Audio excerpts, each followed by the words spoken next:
사도신경으로 신앙 고백하겠습니다. 나는 전능하신 아버지 하나님, 천지의 창조주를 믿습니다. 나는 그의 유일하신 아들, 우리 주 예수 그리스도를 믿습니다. 그는 성령으로 잉태되어 동정녀 마리아에게서 나시고 본디오 빌라도에게 고난을 받아 십자가에 못 박혀 죽으시고 장사된 지 사흘 만에 죽은 자 가운데서 다시 살아나셨으며 하늘에 오르시어 전능하신 아버지 하나님 우편에 앉아 계시다가 거기로부터 살아있는 자와 죽은 자를 심판하러 오십니다. 나는 성령을 믿으며 거룩한 공교회와 성도의 교제와 죄를 용서받는 것과 몸의 부활과 영생을 믿습니다.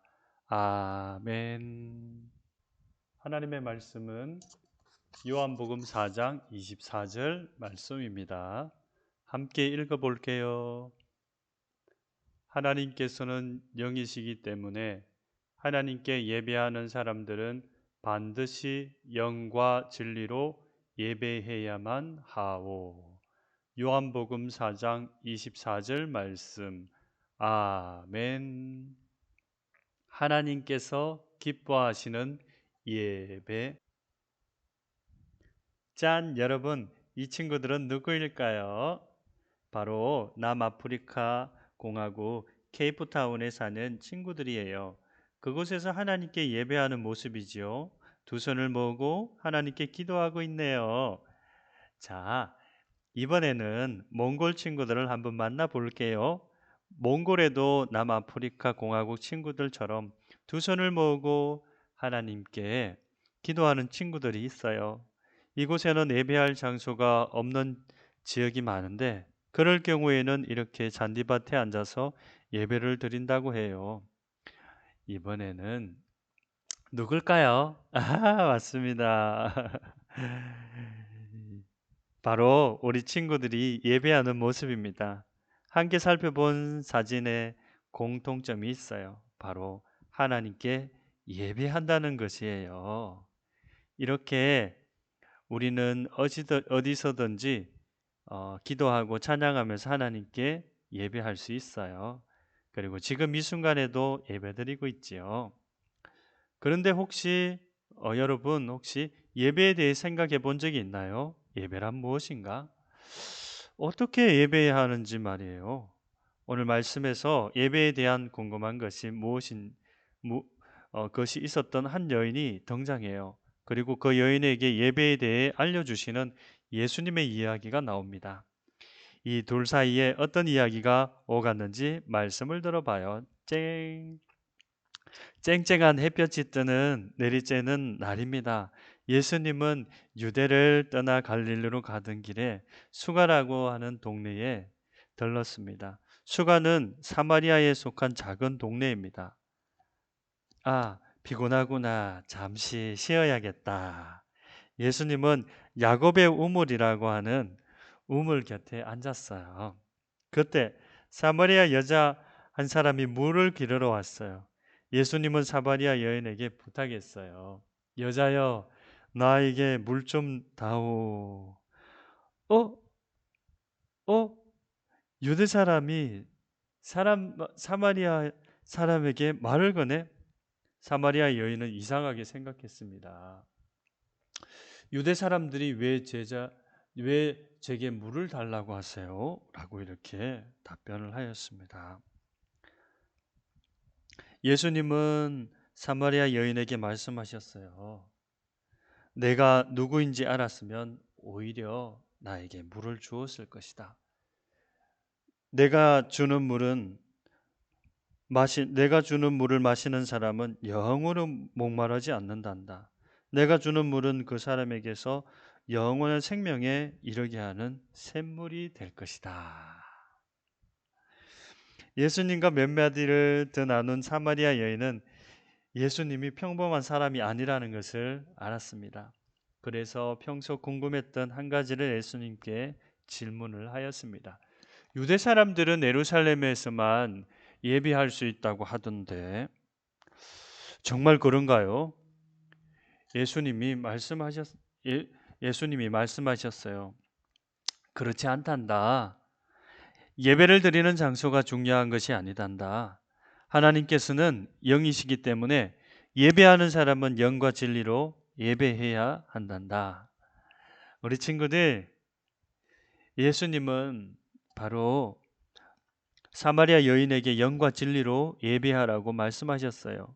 그리고 영은 성령님을 말하고요. 그러므로 우리는 성령님의 인도를 따라 예배해야 합니다. 우리가 하고 싶은 대로 예배하면 안 되죠. 그리고 진리는 바로 예수님이 보여주신 하나님이세요.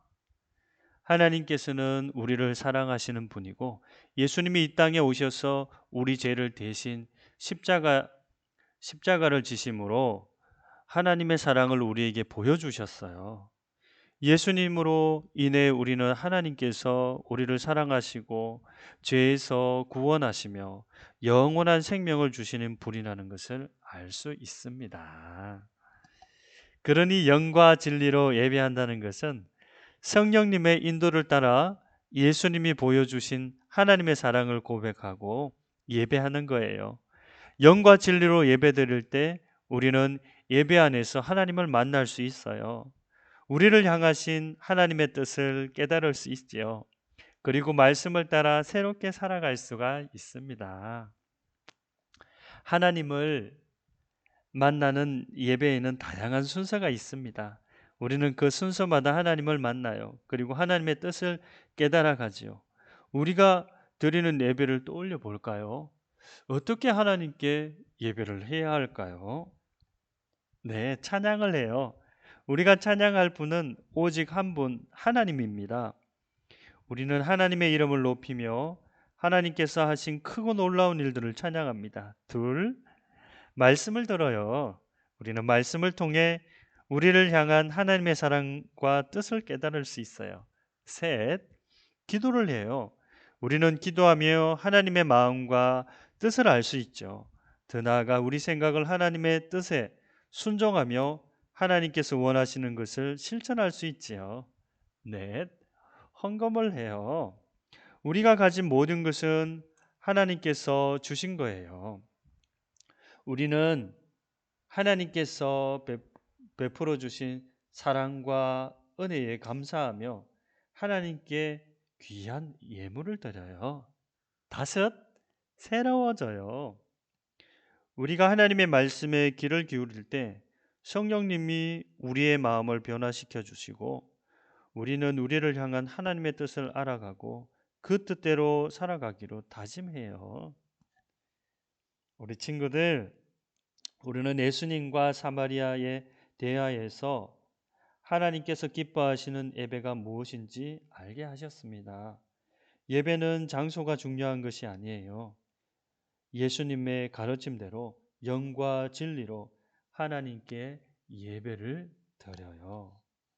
우리는 찬양하며 말씀을 듣고 기도하고 헌금을 하며 예배를 드립니다.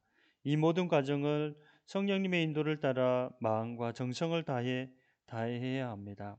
그럴 때 예배의 모든 순서에서 하나님을 향한 우리의 사랑을 느낄 수 있어요. 하나뿐인 아들을 주기까지 사랑하신 하나님의 그 사랑 말이에요. 이 사랑을 기억하고 언제 어디서나 영과 진리로 예배하며 하나님을 기쁘시게 하는 예수님의 제자가 되는 우리 유년부 친구들 다 되길 바랍니다.